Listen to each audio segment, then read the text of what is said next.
in an attempt to defeat the electronic article surveillance systems at the doors. Professional shoplifters often use aluminum foil to cover the sensor tags. They may also use elastic bandages to secure merchandise to their person.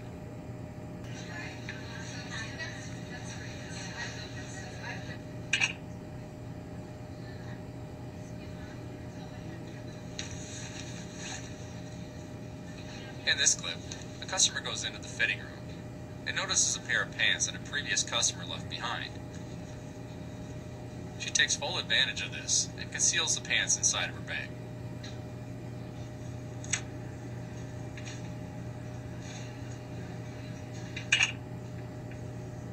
Who illegally obtain merchandise, either through theft or fraud from multiple retailers or retail locations, with the intent to financially gain by reselling those items.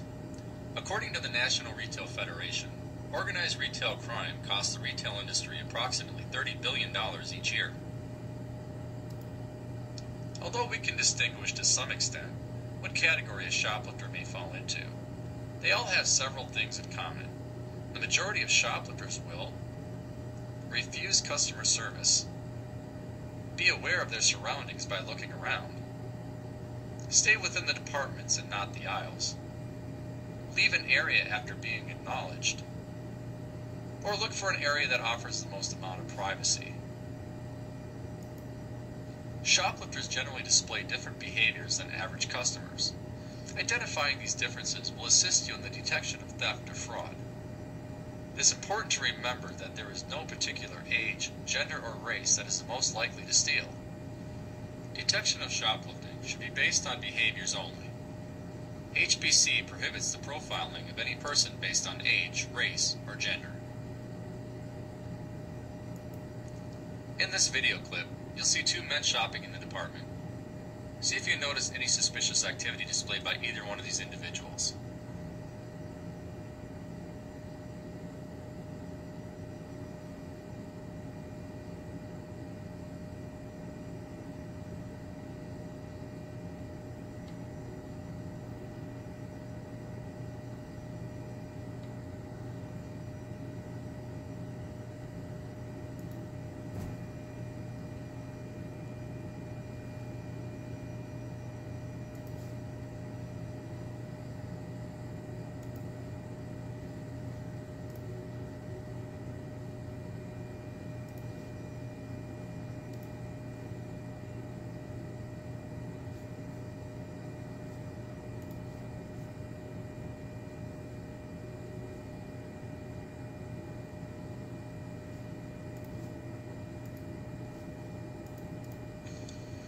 Here we can see the man in the back of the department select and conceal a shirt into his coat. And here we see the man wearing the baseball cap displaying normal shopping behaviors as he looks at the merchandise. The following may be indicators that someone may be dishonest. However, these may also be displayed by normal customers as well. Wearing large or bulky clothing in warm weather. Not wearing a coat in cold weather, carrying a large empty bag or purse, making quick selections of merchandise, looking around at associates not paying attention to the merchandise, pushing a stroller with no child inside, walking slowly through sensitive areas such as fine jewelry on a cell phone, or bringing large amounts of items into the fitting room. There are many different methods of theft. Some shoplifters give the impression of ownership and simply walk out of the store with the merchandise. This happens more frequently with larger items that are difficult to conceal. Remember also that looks can be deceiving. Some shoplifters do not always appear suspicious at first glance. Give every person you observe some of your time to see what they are actually doing, shopping or shoplifting.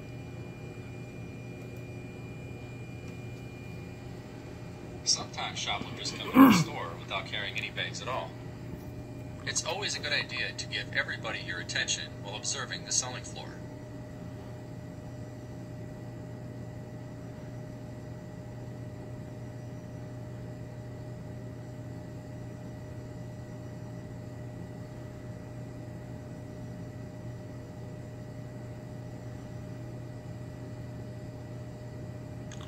In this scenario, the subject entered the area, selected a handbag, and simply walked out of the store, making it appear that the merchandise was her own. As HBC Asset Protection Associates, once your Regional Asset Protection Director releases you to make apprehensions, you're authorized on behalf of the company to have. In order to prove intent, the following 5 steps must be satisfied. You must see the subject enter the department prior to taking or selecting any merchandise. You must observe the subject select the merchandise from the rack or display and be able to identify the merchandise as store property. You must observe the subject conceal the merchandise. You must maintain constant, uninterrupted surveillance of the subject and continuity of the concealed merchandise at all times. The subject must have passed all points of sale, making no attempt to pay for the merchandise.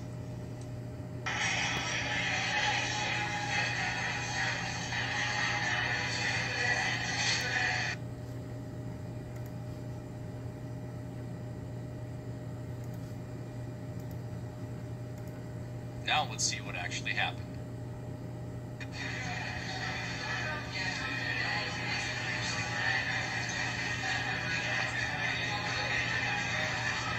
As you can see in this video, the customer removed her own item from her bag. It was simply matching it with other items in the store.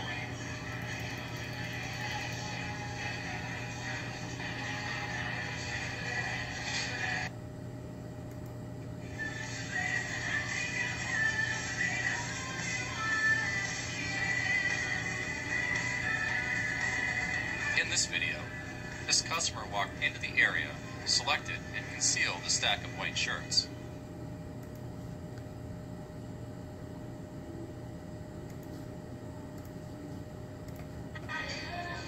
Knowing where the merchandise is at all times is crucial in the prevention of a potential non-productive detainment or bad stop. Sometimes you may have a customer entering the department and selecting an item. However, displays may provide barriers between you and knowing what actually happened to the merchandise.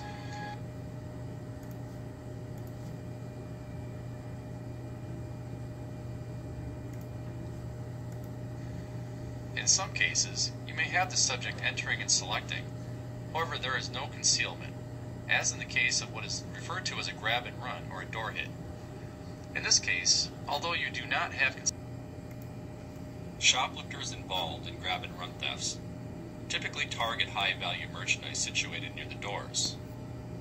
Although there was no concealment in this case, an apprehension can be made due to the shoplifter willingly exiting the store without paying for the merchandise, and it can be easily discarded without you noticing.